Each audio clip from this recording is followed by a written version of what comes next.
Oh, That was me, sorry. okay, we're live. I think we're live. I Okay. quickly need to mute mine as well before. That was loud, wasn't it? That was like I wasn't incredibly loud. saying anything. That was my it was mine. I think I like it just went mad. Oh, okay. Right, we are Oh, actually live. Hi guys, welcome to. that was loud, wasn't it? That was like Oh, incredibly loud. now mine's going. Now you've unmuted. There we go. We'll get there eventually, I'm sure. We're newbies at this chatting. You know, we've only done like Yeah, yeah. God knows how many. Yeah, Right. Hi guys, welcome to our regular Tuesday hangout with me, Nick, and my good friends are here. How have you been for this last week? I'm pretty good, Nick. Good to be on the chat as always. Lots of people in the chat as well. 55 people already. Wow. But yeah, I'm feeling pretty good actually. I'm feeling pretty good. I've actually got you won't mind me plugging this hopefully, but I've actually got a video due to be scheduled for upload Okay. after the chat. About just some of the sales I've had recently. Like I was just it's been really good. As you might know, I've been talking about how sales have been a bit slow. And the last couple of days, I mean, I'm jinxing myself here, but they've kind of gone back to normal. Touch wood. Yeah, So really, really good sales earlier. That was so good to see. yeah, it's oh god, you know, even on Amazon now as well. I've got a nice little Yeah, sale on there as well, and the eBay sales are coming in, and it's just funny that no matter how long you do this, all it takes is for like a down patch, which we've been quite open about it, and me and Beck have shared it openly, and I think it's like we noticed that it was like three Friday chin wags in a row where we've been like, oh, sales have been a bit slow this week, guys, and we noticed like 3 weeks in a row we've been saying that, yeah. and I tell you what, it does get to you, and I thought I could cope with it now because obviously I've been doing this now for nearly 3 years, but it still hits you like a train when things aren't going well. But all it takes is like a couple of positives, and you just start Exactly. buzzing. And it Yeah. turned the whole mood around. When you were Oh, saying we've had a cracking couple of days, yeah. I could just sense Oh, it. yeah. Yeah, come It on. feels so much better. Yeah.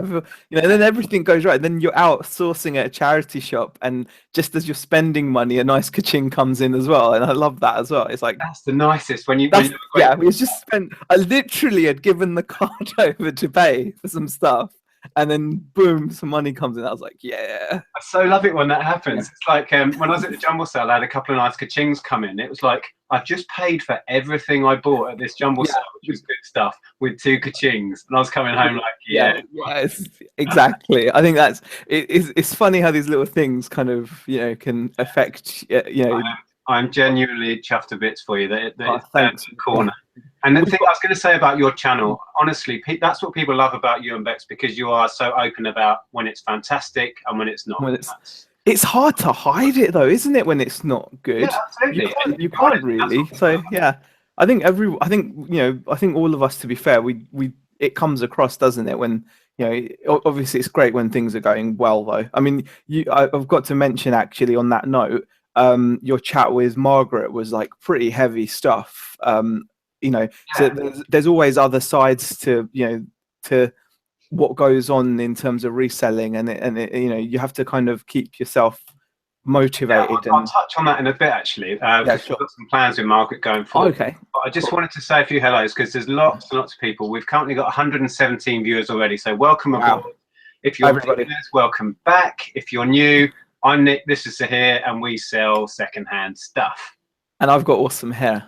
And Zahir's got awesome hair, and mine's now looks like Tintin. Like, People are saying I look like Tintin. Tintin's good look to go for though. Hergé, and the PS1 game's got some value.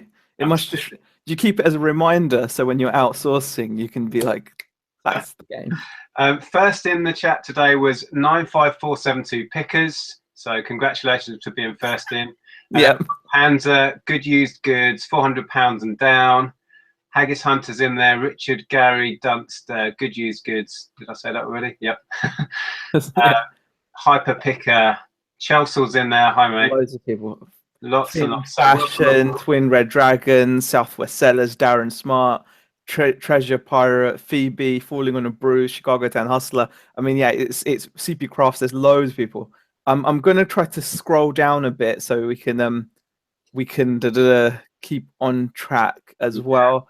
Let's have a look.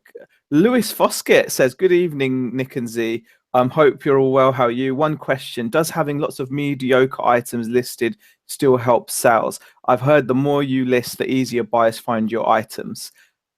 I mean, generally people say the more you list, obviously the more you're going to sell. In terms of whether your items are mediocre or not, I mean, I think Craigslist Hunter made like a really great video recently about, you know, stop bitching and start working or something. Like, I don't know if you've seen it. I haven't seen it yet. I want to watch that. It's a very short video, but it's basically 3 people have reached out to him saying nothing selling. And you know, I've done that a lot. Not reached out to him to say nothing selling. I've said it a lot, nothing selling. But these guys, one of the guys that reached out to him, Nick, had 16 items listed online. And he reached out to Craigslist Hunter and asked why nothing's selling. So obviously, if you don't have much listed, then no. But his second question is like, his first question was like, how much have you got listed and what have you got listed? So yes, you can list mediocre items, but I don't think anyone tries to list mediocre items.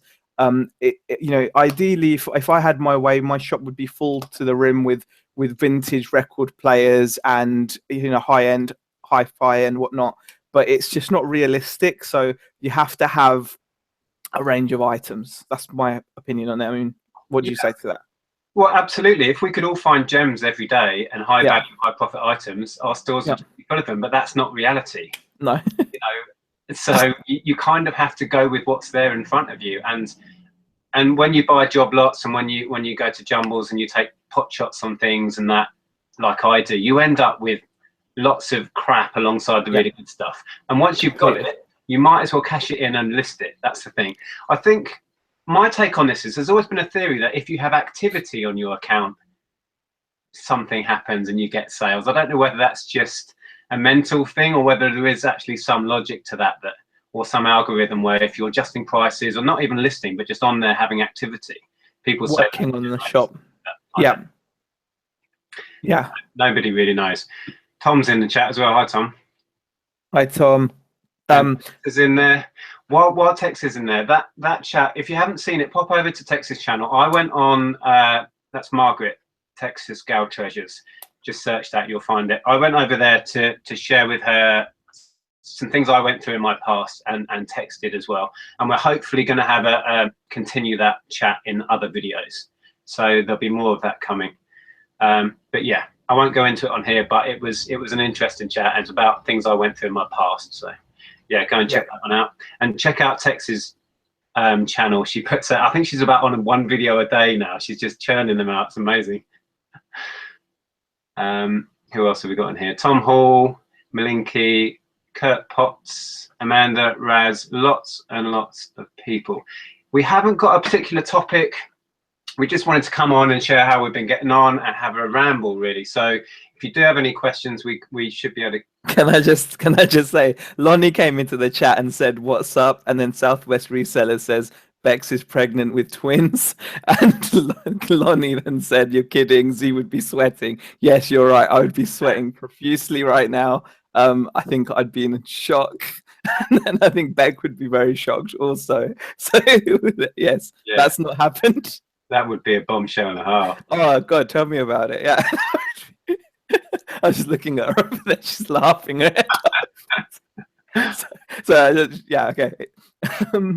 There's a question. Hi, Nick Zahir was wondering, does anyone know what happened to Michael, the only way is thrifting? I think he just stopped doing YouTube. He's still about, but yeah. People come and go on YouTube. You know, things change, life gets in the way. So, but he's fine. Oh, Joe's in there. My Pat Crap. Hi, mate. Tax season getting closer. This is typically a slower time of year for me. That said, having a great week. £400 asks, can you show us your new jacket?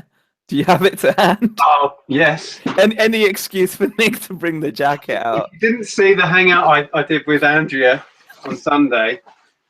You've actually kept it there. Just Oh man, it is so good.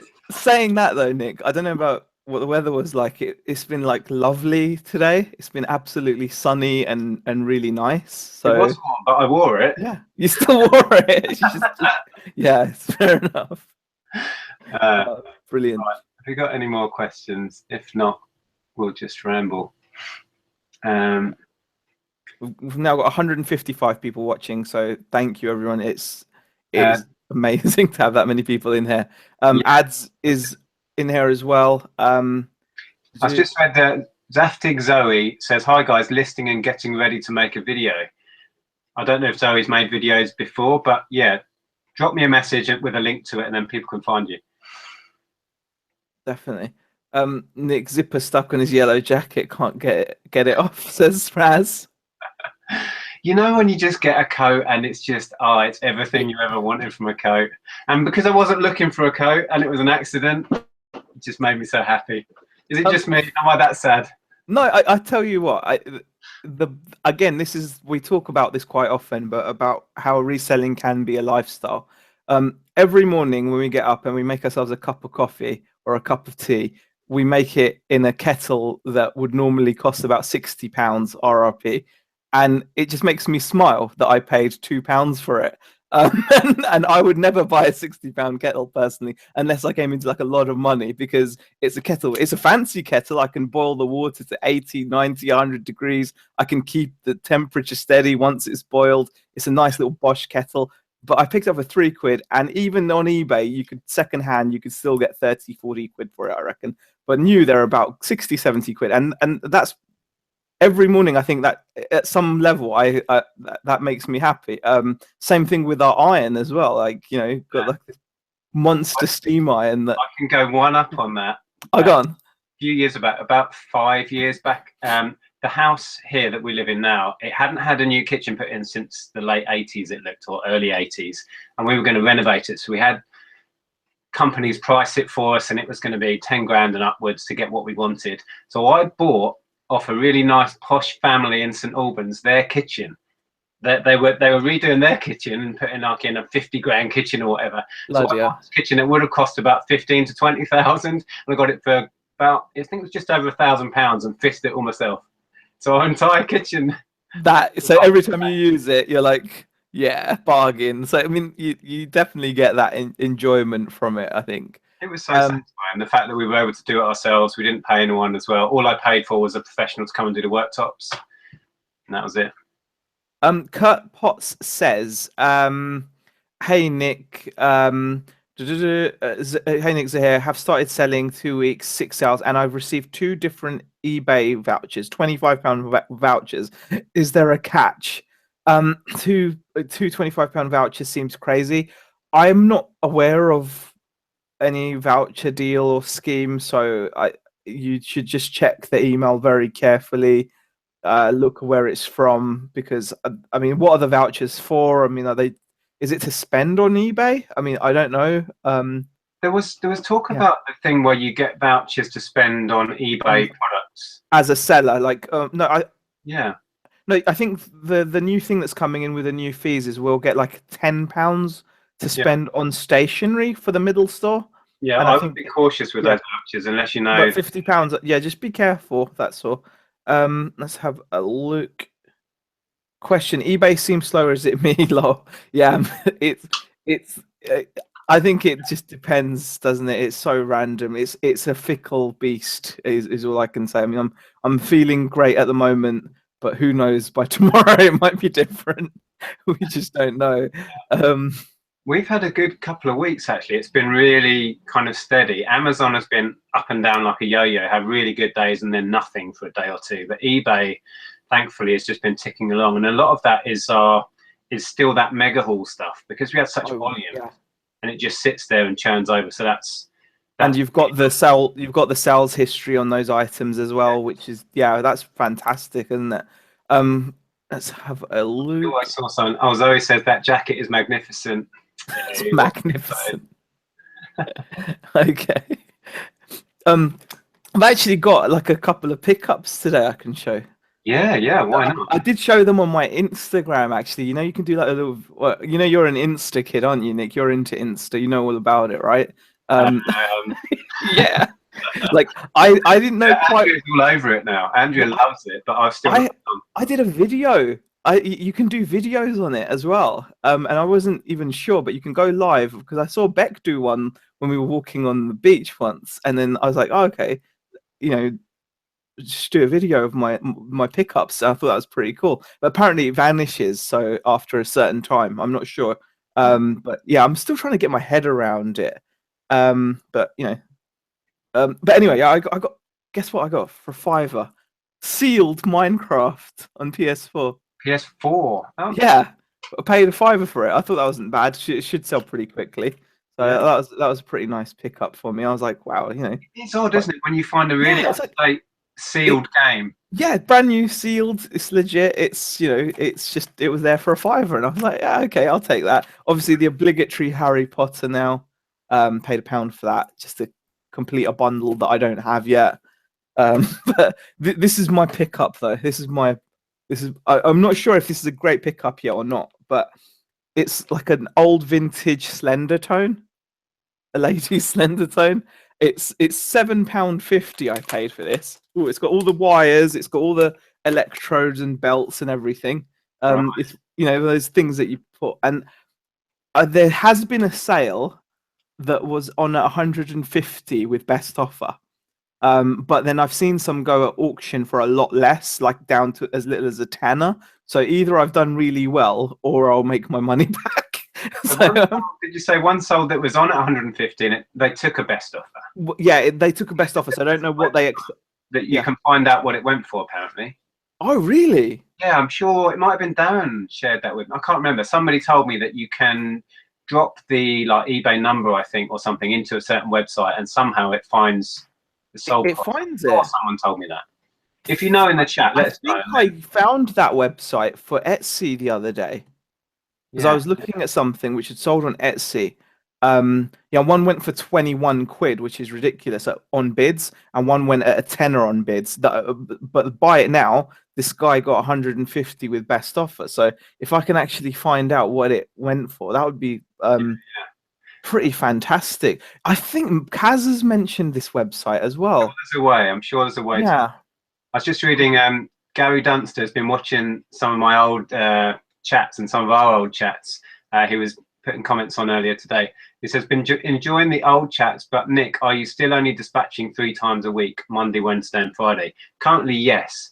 What we tend to do is do Monday, Wednesday, Friday. We have a 2-day dispatch time on our account now, and we've not had any bother with that. And then when we get into peak season, we up that to shipping every day because of the volume. So that's how we tend to do it, and we've not had any bother. Oh, I found it. Yeah, everyone's gone into the chat. Flipper Tools, it is. Flipper Tools. Yeah, that's it. Yeah. That tie is awesome, man. Says Garage Flips. Cool. That was I think was that a tie that Beck sold? I think I'm not sure. Let's have a look. What else have we got? A couple of people. Yeah. Go on. I'll quickly do this. Despite watching all of your videos, what's been your best non-car boot find this winter? What did you pay and what did you sell it for? I don't know. Well, I had a good score at that jumble at the weekend with that Toshiba DVD VHS recorder. Haven't sold it yet, but they sell regularly for between 150 200 is what I'm going to aim for, and that was £4. But I haven't actually sold that one, so it probably doesn't count. What about you? What would you say has been your best non-car boot pickup this season? Non-car boot. God, I can't remember. Mate, it could be the Slender Tone. It could well be. I'll be honest. I would have looked at that and thought, who's going to want a vintage? Because isn't that? What do you do with it? Is it? There's no offers have been placed on this item yet when I use Flipper Tools. But yeah, I mean, there's been a couple of questions, tongue in cheek, asking if I'm going to test the Slender Tone. For those that don't know, Slender Tone is one of those things that it's like mild electric shocks to your abdomen to tense your muscles. And it does it periodically in an apparent effort to tone or provide definition. Obviously, the new one, aren't they, with that famous footballer who's got it on his. The problem I've got is, for me, they'd need to come out with like a special giant pad that size that I could just put over my belly for my one big ab. But I don't think because these are quite small and you have to place them everywhere. I don't think they'd actually make make a difference. But let's have a look. What else have we got there? Someone's asked, can you directly link to your eBay shop or item from Instagram? Question for you, Mr. Insta. I guess you can. Beck, can you? Insta? Can you link things to Insta directly to Insta from eBay? No, the other way around, I think. From Insta to eBay. You can have it in your bio, apparently, but I don't know. You must be able to link things, no? I don't. The answer is I don't know. The answer is I'm not sure. But Beck reckons like you can have links in your bio to your eBay shop. Oh, okay. So you can promote your items and just send them to your details above, or something. Yeah, exactly. You could say shops in the bio or something like that. Oh yeah. Tom said, "Are you going to test the slender tone?" Yeah, yeah. I don't think so.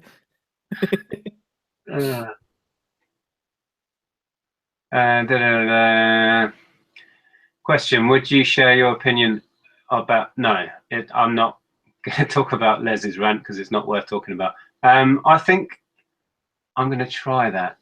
I keep reading comments and they relate to something else further back, and I can't see it. Oh yeah, Garage Flips. Lonnie was talking about the Concord tie Beck sold on Instagram. Yeah, she sold this. Not on Insta, she sold it on eBay, but she posted it. She sold this really cool vintage tie, and it had like Concord graphics on it. Looking at it, she could have probably gotten a lot more, but it's a learning curve. Like, because I think if you'd put it in the Concord category, you might have been able to get collectors looking at it. But it was a really vintage tie, but the thing is, it cost her like pennies because we got a big box of ties and scarves for like £2 as a job lot. So she's more than happy to get like a tenner out of it or whatever it was. So it was pretty good. Concord stuff is great. I sold it. It was some sort of pamphlet years ago and got silly money for it. And it was just like, I don't know what it was, like a leaflet about a new plane. I don't know. It's years ago. And yeah, there's a big market for anything Concord, like badges or paperwork, anything. Kos asks, do you think the charity shops notice a drop in sales with the car boot season kicking in? I don't know. I don't think they necessarily would. I mean, summer can be a slow time for high street retail in general anyway. That's why they do like summer sales, don't they, to get people, to buy more. But I wouldn't necessarily think so, because I think resellers are still going to be going in there and buying. Yeah, I doubt it affects them much. No. I mean, to a certain extent, the same sort of clientele go to boot sales that go to charity shops, but charity shops are on the high street. They've got constant footfall, haven't they? So yeah, I doubt they see much, to be honest, of a difference. Luke Stevenson asks, question, do either of you have a big dream or end goal in mind that you're working hard to achieve, or are you happy with the idea of reselling for the rest of your working life? I've got goals, obviously. I'd love at some point to be able to like buy a house rather than rent one. I'd like to have like a nice car. I'd like to go on holidays, all those kinds of goals. But some form of reselling will probably be present. I mean, I kind of can't ever see myself getting bored of going to boot fairs. Because I enjoy them. So unless they stopped doing boot fairs or something, I mean, it would have to be pretty drastic. I mean, I do enjoy the whole thing. I mean, you can do reselling in so many different ways as well, can't you? I mean, but some people resell cars, some people resell houses, and God knows what else. I mean, I suppose so. I don't think I'd be upset about reselling for the rest of my working life, to be honest. I think our goal has kind of changed as we went. When we started, our goal was to get on the housing ladder, and then our goal was to pay off the mortgage, and now I have projects in my head that aren't necessarily reselling, that I'm trying to think about getting off the ground, but we are now just happy being comfortable and enjoying what we're doing. So that we haven't achieved everything we wanted to achieve, really, but we've got to a point where we were aiming at. So yeah, we now our kind of goal is to teach ourselves how to chill out a bit more, which isn't easy, but yeah. it's great to have a goal. I think I always have to have something to aim at, which was why we went back into retail, because we started getting bored. Once we closed down the old shop we'd had it closed for 2 or 3 years, and we were getting such itchy feet. And that's why we went back in. And now we're trying to teach ourselves that not having a shop and not having to work, you know, ridiculously long and hard hours is a good thing. I think the key as well is like, how can you keep, you know, for example, you mentioned getting bored. It's about keeping yourself busy. You know, you can find different ways to earn income, can't you? So you can just always be like striving to learn to create different streams of income for yourself. I mean, that alone would keep you busy enough. I mean, I think the way I see it as well is working for yourself to earn an income is hard enough to keep you busy in itself as well. It doesn't leave much time for, you know, for anything else, because you do work that much harder just to earn like a basic income, to be fair. Yeah, my battle is switching off from it and taking time out, which I can afford to do, but I just don't always, which is daft because I should.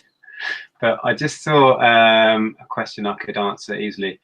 Matt Morris asks, Nick, are we going to have a mega haul update video? Well, I did one a while back, so if you haven't seen that, I guess if you search Nick Hill's mega haul, that would come up.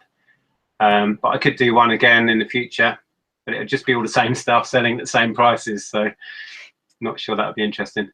Darren Smart asks, have I brushed my hair since my earlier Instagram show, or are the headphones keeping it in place? I'd say it's the headphones, Daz. So I've not done any brushing since. So let's have a look. What other questions? I'm just scanning through. Get Down the Gym asks, are you going to be a passive buyer at the boot sale this year, Nick, or going all out? I struggle to do anything but jump in. Go all out.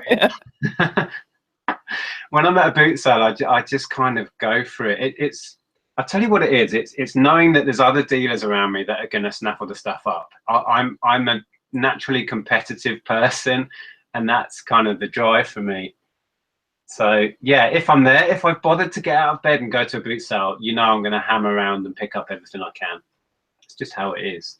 Exactly, that's the thing. If you're there, but saying that, I've said this once before as well. Like I remember feeling this way once before. That once I actually turned up to a boot sale after it started, and I noticed just by taking my time, I actually managed to get a haul that would be comparable, if not way better than when you're rushing around. Because when you get to a boot fair, I mean, this is quite apt because we're getting to boot fair start season. A lot of people are talking about it. A lot of people are excited. Some people may be going for the first time. Who knows? But when you're going to the boot sales, and you get there early, your instinct is to get in front of as many stalls as possible. But the problem with that, there's always positives and negatives to everything that you do, right? The negative of that is you're literally glancing at, you know, like giving it like a cursory glance to each store, sometimes from a distance, to see whether there's anything that catches your eye, and then you're like moving on because it almost becomes like a race to get past everything in case you miss something. Now this happened to me when I was down south, and it kind of happens this Sunday as well, because I don't get to this boot fair that I'm going to on Sunday until about a good probably half hour after it's opened. So technically you could argue that all the dealers have been around and hoovered everything up, but I found that just by taking my time, and because I haven't got that pressure of, oh, I've got to get around everything quickly and see it, because I'm kind of in my head, I'm like, you know, if there's great stuff, it would have been hoovered up anyway, and the dealers have probably bought it. But because I'm able to take my time, I've been finding really good stuff that people have just left, you know, for, well, half hour odd. Yeah, so no, you're right. I still think that there is a lot of merit to whizzing around, because the stuff that is quick turnover, good profits, and everyone knows about will vanish quickly. So I still think it pays to whiz around once, get all the video game stuff, the decent DVD box sets, the stuff that for me is bread and butter, and perhaps fast-selling board games or whatever it is that will get snapped up by everyone else that I know is looking for the stuff I look for.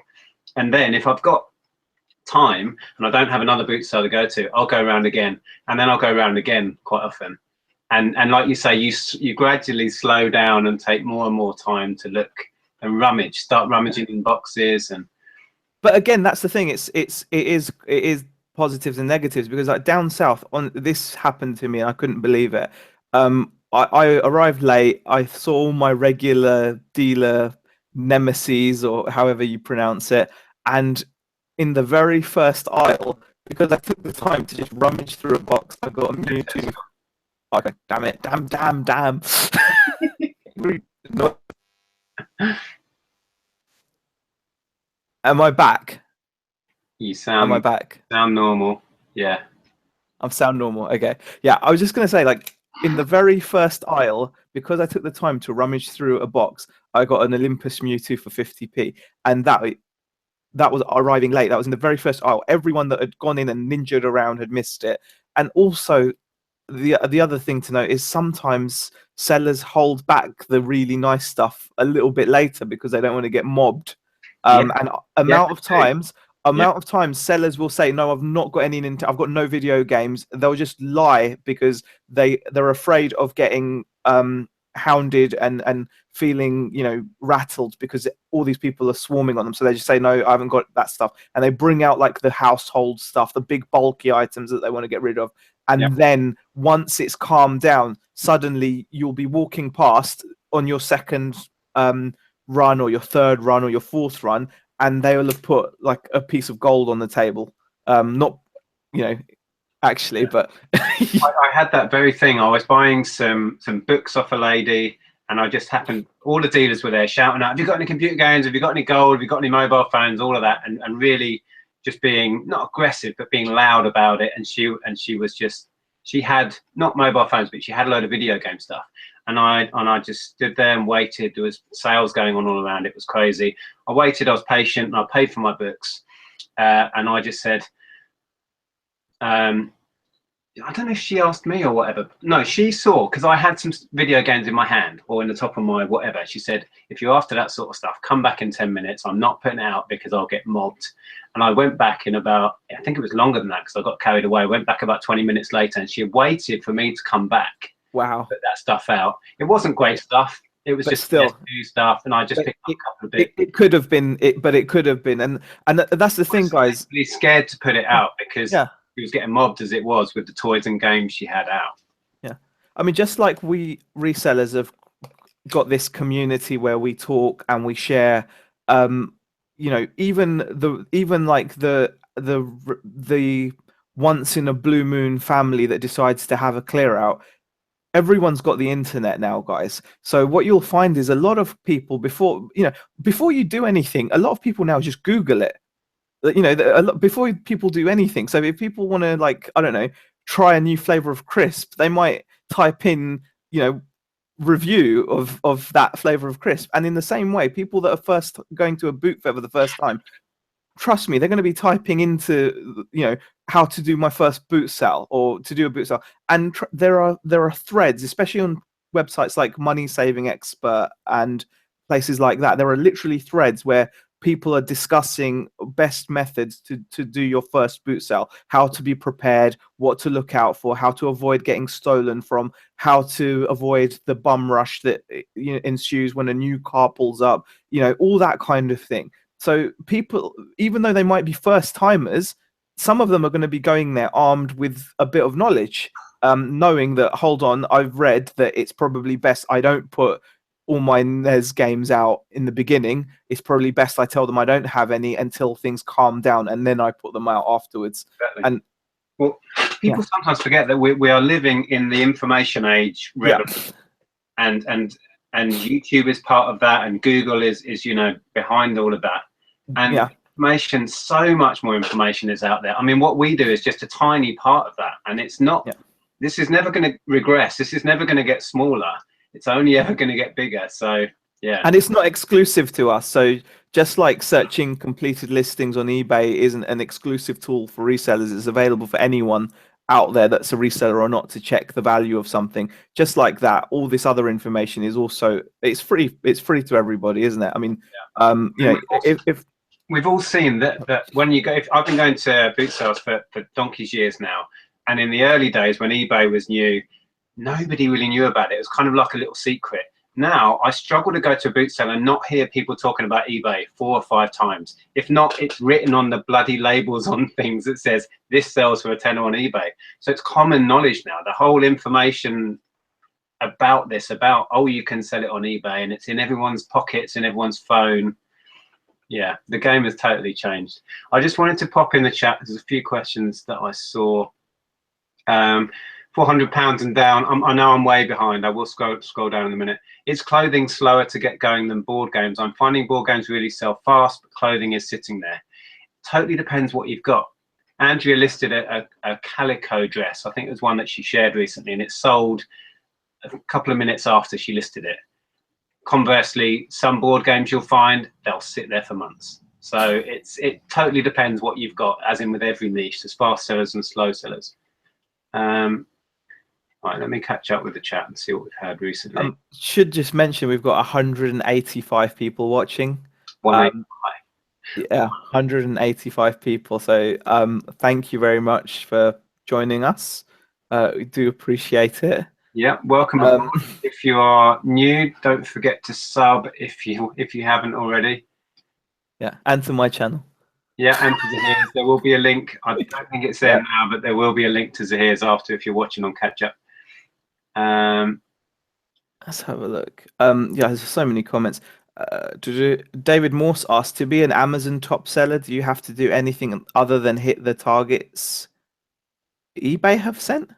I'm guessing you meant to be an eBay top seller. Do you have to do anything other than hit the targets eBay have set? David Morse, if you can clarify, I meant eBay, not Amazon. Yeah, okay, yeah. All you've got to do to be a top-rated seller is to make those bars that they have on their seller dashboard, be in the right space. So, I think it's normally a certain amount of transactions, like a minimum of 100 transactions, or I think it's like sales worth about 1,000, and then you have to be within a certain percentage for returns or late deliveries, things like that. So yeah, that's all you have to do to be top-rated seller. They reassess that on is it a monthly basis? I can't remember, or quarterly. They reassess where you are every now and again, don't they? And they let you know if you're going to drop it or what you need to improve on. So it's worth keeping an eye on. Yeah, definitely. Someone just said, Illinois Pickle, I think the reseller and YouTube community are a big factor in keeping folks informed and also feeling connected, especially for those of us running solo. And yeah, I really do. I think that's part of the reason why I gravitated towards this and why I've kept it going and the channel has grown, is because this is a big part of my social life now, because what I do means I'm at home for a vast majority of my time, knocking about here with my wife. This gives me a social life and some genuine friends, and it's the fact that it's international as well is fantastic. There are loads of guys from America and probably other countries in the chat right now, and I follow a lot of the American resellers, and it's been great for that side of it. It certainly makes you feel less isolated. Oh, totally. Yeah, it is amazing. Let's have a look. Gary asks, if someone would get a venue organized, would you guys be willing to meet up like Craigslist Hunter has just done? There's been odd mentions of this, but nothing's ever happened. I wouldn't be adverse to meeting up with people, but it would be a case of, somebody taking the time and effort to organize something. So Gary, away you go. I guess it would have to be somewhere convenient for everybody, somewhere central, and then we could work something out. Couple of comments coming in regarding how you approach a boot sale. Larry Master said, I had my best pickup ever just before leaving the car boot. And also Lonnie also mentions that he used to experience a lot of anxiety thinking about all the stuff getting gobbled up, and it made him stressed out and perform worse. Anxiety and performing worse often go hand in hand, Lonnie. So it's definitely good to keep it cool. You can take it too far. The thought of missing out on something is the energy and the motivation I need to get my ass out of bed. So I thrive on that I've got to be there. It's like 5 or 6 in the morning, whatever, because I'm not good in the mornings anyway. So I need that drive and that motivation to think some other person's going to find that N64 or whatever it is. So that helps me. But yeah, you can stress yourself out too much. And I've had some of my best pickups really taking my time, like you were saying earlier, Zahir, about taking your time at the end and looking at things with a different head on, that sort of calm, measured head on, and think, oh, there might be some money in that. And then looking it up, you've got time to wander off, look it up on your phone, and yeah. Or just sometimes just to look at things properly. Sometimes, Yeah. you know, things are like in plain sight. You know, it was. I mean, again, I bring it back to the. You know, I picked up a turntable last week. And it was actually on the same stall where this guy had a hero quest. Now, obviously, the hero quest was getting all kinds of attention. Everyone was coming to this guy's stall, and immediately, how much is your hero quest, mate? And then he was like 30 quid, and most people would just walk off at that point. But it was amazing how easy it was for me just to look across at the table and see that he'd brought out a vintage, you know, nice, you know, Pioneer. Was it a Pioneer even? I don't even know. Technics, apologies, yeah, Technics turntable, which he was only asking me a tenner for, and I got it for 7 quid, and it sold for 95. So, you know, I think I did okay there. Definitely. There's so much chat going on. There was a lot of interest in that in the meetup idea. So okay. Yeah, Gary, if you want to kind of run with that and let me know what's going on, or if I can be of any help. It's not an easy thing to Where is this chat? Where's all this chat about the meetup? After he mentioned it, a lot of people were saying that it was a good idea, and I just saw one with another mention. What I will warn you is, when we just tried to meet up with the few of the YouTubers that came to Hitchin, that was an absolute nightmare to try and get organised. So, yeah, good luck. I saw some good comments actually. Lonnie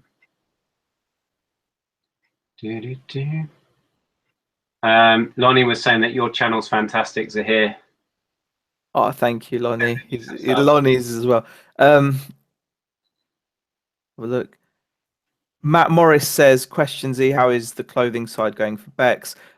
It's still in its early stages, i.e. yesterday was the first day that I think she had like 4 sales come through, which was such a relief because of the amount of effort she's put in.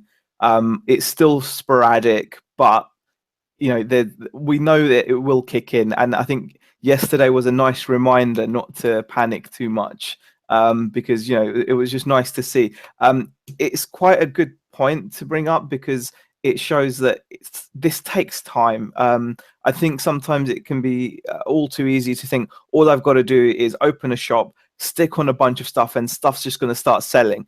And it, you know, depending on the niche you're in, I mean, clothing is mega competitive. Andrea talks about this actually with you on your live chat on Sunday of how competitive a niche it is and how she uses keywords and you know, the best photos to try to, you know, or like, you know, good photos to try to stand out. So if you're completely new, like Beck was, with no feedback pretty much, never sold or bought much on eBay at all, you can't just suddenly open a shop, list a bunch of stuff and expect it to just start flying off the shelves. And you know, I think it's going to take some time, but there is definitely life there. And you know, we're pretty happy that the groundwork has been done, and it's just a case of now grinding and just listing more and more. You know, so yeah, yesterday was a nice like ray of sunshine, shall we say. Yeah, it's just great to get some sales just for that confidence. Yeah, exactly. Yeah, I mean that's the thing. She, you know, she had a nice little start when she started. She was selling a few bits, and then it just went, oh, just dead. Do you know what I mean? Like it was, and she kept on listing, but it was just dead. And the annoying thing is, you get lots of watches and page views and you know whatnot, but that's it. So, interesting question from UK Reseller. Because most people know about eBay and Amazon, do you feel it's harder to get a good deal from car boot sales and charity shops? I would say almost certainly yes, because we've all seen it at car boot sales that people know what they've got, and they even quote to us how much it's worth on eBay. And then we all think, well, sell it on eBay then. You're in a field, what are you asking that price for? But yeah, and charity shops are doing it now. Charity shops are getting online themselves. They're setting up eBay shops. So all of that is only ever going to increase. As I touched on before, this is the information age, and everybody is learning about everything quicker. Information is being shared more and more and more, and the world is changing, and we all just need to keep up with that. There's nothing we can do about it. Yeah, exactly. I mean, like you said, they've got their own. A lot of charity shops have their own eBay stores. They even advertise the fact that you can buy from their eBay shops in the charity shops themselves as well. They often have those little kind of point of sale pieces on the shelving, etc. Check out our eBay store, and so they're well aware of it. So yeah, it's going to happen. It has been happening. It will continue to happen. It's just about adapting to it. Lee Michelle says, hello all, very late comer here, watching you this week from County Kerry in Ireland. So welcome aboard, glad you could make it. And Andrew O'Gleavy, I probably murdered that name. Hi chaps, thought it was time we said hi, loving the reseller life. So hi Andrew. And Kirsten's Curiosities is in there. She's got a great channel as well, so click through to that one. Seen a question here from Susan Lewis. She asks, is it worth paying £5 to get into a car boot early? Never tried it. I did exactly that. I've done exactly that for the past 2 Sundays. £5 to get in early. And I'm not even at the beginning of the boot sale. I'm actually missing about 10-20 minutes, which can be crucial, can't it? Especially when you've got other people that are motivated enough to pay a £5 to get in. They're going to be, going for stuff. So I do it, and it's been worth it. And I remember, Nick, very early on in your videos, you've talked about this as well, haven't you? Yeah, £5 is quite steep. I think the most it is. Yeah, down here is 3, maybe 4. I think 3 is kind of the top end of what you pay to get in early. So yeah, they're coining it in. Is there a lot of people that go in early? Is there a queue if you get there at the beginning at that price? Well, whenever I get there, there's no queue to get in. So there's a queue of people waiting outside for the time to tick over. Oh, right. There's often people there, but yeah, I think they've got a bit of a monopoly because they're like all year round. And they've got an indoor section, so whatever the weather's like, it's people can go and Lonnie, sorry, I was just reading. Lonnie said, "Be careful." Talking about people talking about trying to meet up. Be careful. They're trying to round you guys up all in the same place. Beware. It's a trap. And Amanda says, "I'd love to meet Andrea. She seems so cool." I'll pass that on. She'll love that. Right. Oh, I think I'm actually at the bottom of the chat. There you go. Caught up.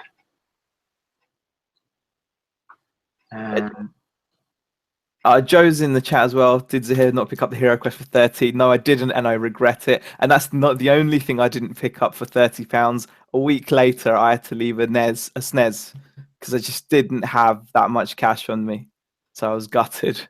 So yeah, a guy. It was a house. It was actually a dealer, and he'd set up after everyone. And he brought out like a SNES in really good condition, no yellowing, and I couldn't get it. So I would have. I don't know. Could you not have told him to PayPal'd it or something? But the thing is, wait there. I've got to go and get some money. But the thing is, I don't know. I'm always, I'm in 2 minds. So, for example, again with the hero quest at 30 quid, the SNES at 30 quid. That's great, but if you can get items which are like a £5 and sell for 100, then that kind of makes up for it. So I think it's more the nostalgia sometimes with me, and things like picking up a SNES or something like that. Do you know what I mean? Like, it's having a SNES. I mean, it would be nice, but they don't go for a huge amount on eBay. I know they go for a bit more on Amazon. It didn't have any games or anything. It was just a console, but I did want it for 30 quid, and I was gutted. Did you see Fake Rachel's Super Nintendo pickup? Oh, she had some insane games in there, didn't she? Like some, games. yeah. They weren't in the best condition, but there was a really good tip on that video about you can get the like little triangular ended screwdrivers off eBay for a couple of pounds, and then you can swap the backs over. So if you've got an expensive game that's got a back that sometimes they get discolored or yellowed, and yeah, swap it out for a FIFA 93 or whatever it is, that's mint. Yeah. and then repair your game, because I think they also had a Mario game that had a chip in the bottom of the Oh, cup. the back of the casing was cracked, wasn't it? Yeah, So definitely. in all the years I've been doing this, I've never thought to do that. Isn't that I, insane? I actually did get one of those screwdrivers. I think they're called like Tri Wing or Tri, like you know, they're like that.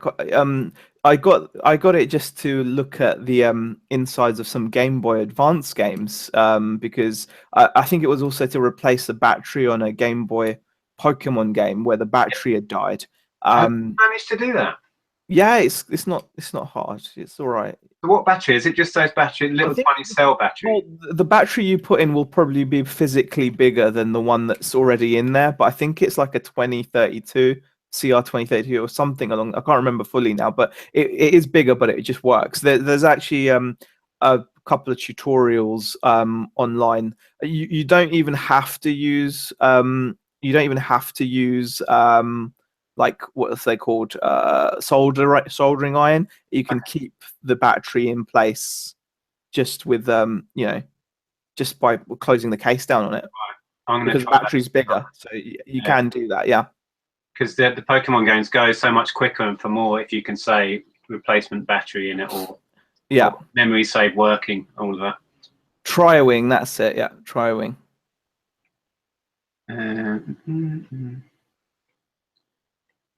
Okay, let's have a look. I've just jumped. I thought I was at the bottom of the chat, and then it just jumped a mile. I was way behind again. Yep, Garage Flips Lonnie says yes, it's a 2032. I've soldered them in. Yeah, so yeah, you can do that. And my Pack Rat says I've used foil tape many times to hold the contacts to the batteries. So because the original battery is soldered in, so it's always but it's good to know that you can do it without soldering. Okay, I always thought it was much more complicated than you described, but I'm going to give that. Yeah, there's nothing to it. A lot of people, Etic85 as well says, Z, next time make them make the buy through PayPal. I'd have paid on Car Boot for vinyl records with PayPal. Yeah, I mean, something I should have thought about, really.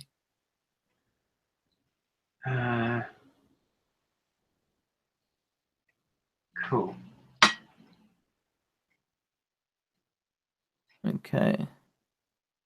Right, how are we doing for time? Wow, blimey! I swear we've been talking about half an hour, and we've been going 55. I'm just trying to read through the chat. It's so long. So I'm just trying to get some questions. Yeah. I just want to say, can I just put out there that I forget how big this has become, and it amazes me. We're now on 183 viewers. It means so much that people want to spend the time listening to us just waffle about this. Mm-hmm. And I do really appreciate all your comments and your support for the channel and Zahir's channel as well. It's fantastic. Long may it continue. It is amazing how it's built up. It's just fantastic. I don't think people were talking about getting to 200 a while back. I don't think we're going to manage that, but that's a target for us. See if we can manage that in a few months. Okay, Stephen Hawkins has a question here. Nick, any update on your tank board game? No, I was kind of developing it with my nephew David. He's the only person sad enough to actually sit and play it with me and work on the rules and stuff.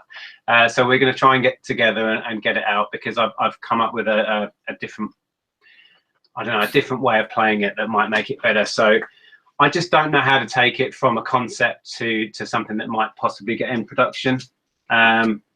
But it's still on the back burner. I have some other projects that are on the go as well that I've never even talked about. My head is, you don't want to be in my head. It's just full of ideas. So yeah, but I will make an effort to get the tanks board game out and do some more with that, and then maybe do a video about it. But yeah, that's a good thing to have, though. Lots of ideas. It's always, that's the golden thing. If you've always got ideas going on, that's what brings opportunities. But they keep me awake at night. It's just like around inside. Too many ideas. Tactical Bite says, Tactical Bite says viewers peaked at 191 so far, which is fantastic. That is amazing. Oh wow! Yeah. we're on 185 at the moment, but still. Kevin Rosen asks, can a SNES game go large letter? If it's just the cartridge, it can do, can't it? A SNES game? Yeah, cartridge alone, yeah. But not in the box, though. Yeah, I just pop them in a bubble mailer. Most carts will go large letter. I think N64 are really tight in a bubble mailer, if I remember rightly, but they do just go. I need to get myself one of those, those templates. I keep on saying that to myself, and I never do it. I really want to get a template. Do you have one to hand?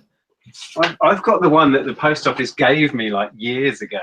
They gave you it? Oh, like a paper card? They introduced the new sizing. They were giving these away. God knows when that was. This one is so battered. Yeah, I've seen people get like acrylic ones, and I think it might be quite a handy thing to have. There should be links, or there will be when this goes up on my channel. There'll be a link to one on Amazon that's a pretty good deal. For those in America, this is how complicated they made our system. We have packet, which is anything larger than this grey area, but to be a large letter, it has to be able to fit through there. Letters have to be able to fit through there, and no bigger than the red area. Yeah, took a bit of getting used to and introduced all that. But then you start learning the measurements, don't you? Then they stick in your head, so now you know that 25mm thickness, and luckily the envelopes kind of match up to the size. The manufacturers of envelopes do them to fit. So Treasure Pirate Heather says, Uzi, buy one. Mine's plastic and very sturdy, so worth having. I should upgrade mine. I'm just a tight bugger. I've still got a flimsy bit of cardboard. Yeah. Joe says they cost like $2.99 on eBay. That's the thing. I'm so terrible at this. Like sometimes I'll have things that I need to complete, and I just won't. I don't know. It's just daft reason. I've got no good explanation for this. I just won't get around to doing it. Bruce has a point, and I was going to do this a while back. Just make your own, because I was going to set up just a piece of wood mounted up here below this shelf, so the gap is the right size, and then you can just test it. You could just test it, yeah. Nick, does your size guide have bullet holes in it? Where is your post office? That was how I used to hang it up.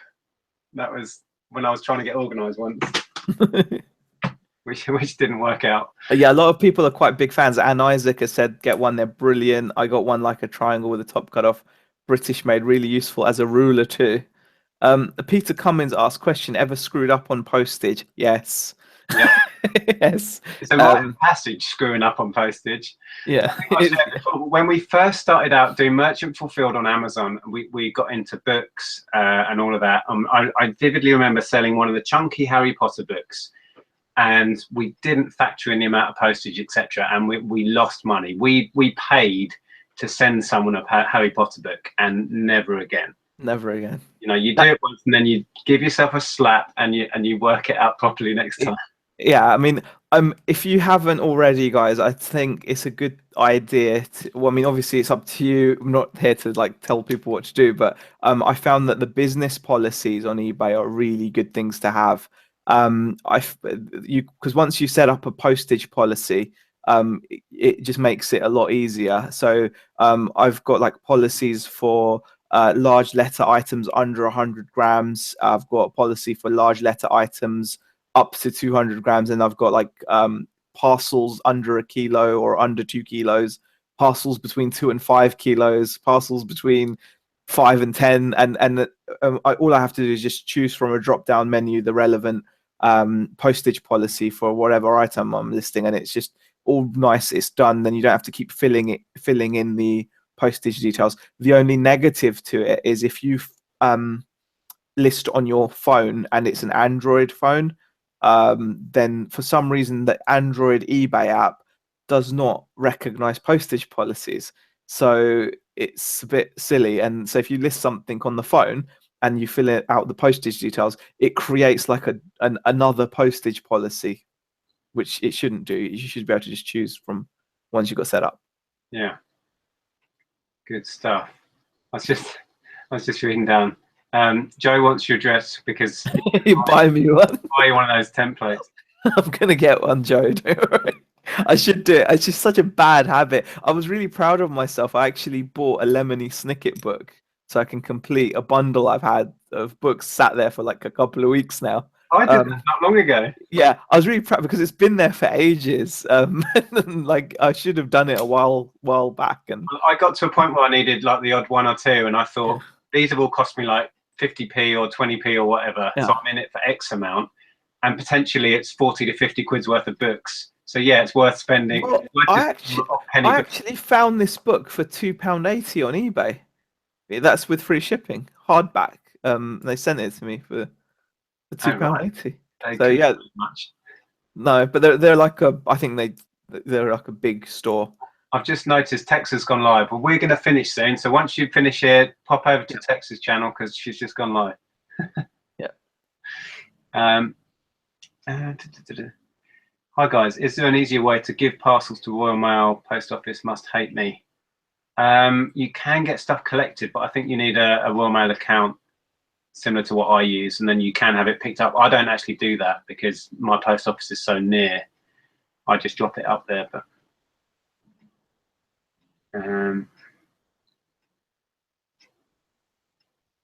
question: started on Amazon FBA, but a book that I was selling for £15 they damaged. They are now reimbursing me £50. Has that happened to you? I've had a fair number of things damaged. Only once did they pay out a lot more than I expected. Most of the time they work it out on some algorithm and give you less than you want. But yeah, just take the 50 and be happy. I would say. Yeah, fake Rachel said I've had it once on an item, but not that much.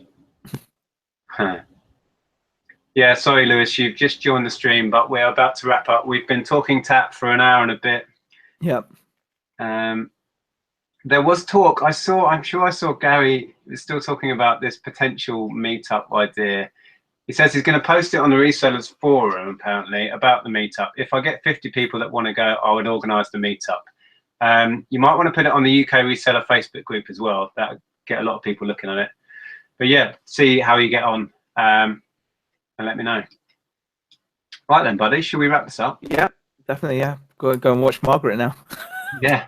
We are ending on 174 viewers, which is epic for two random blokes talking about Tat. It's quite awe-inspiring.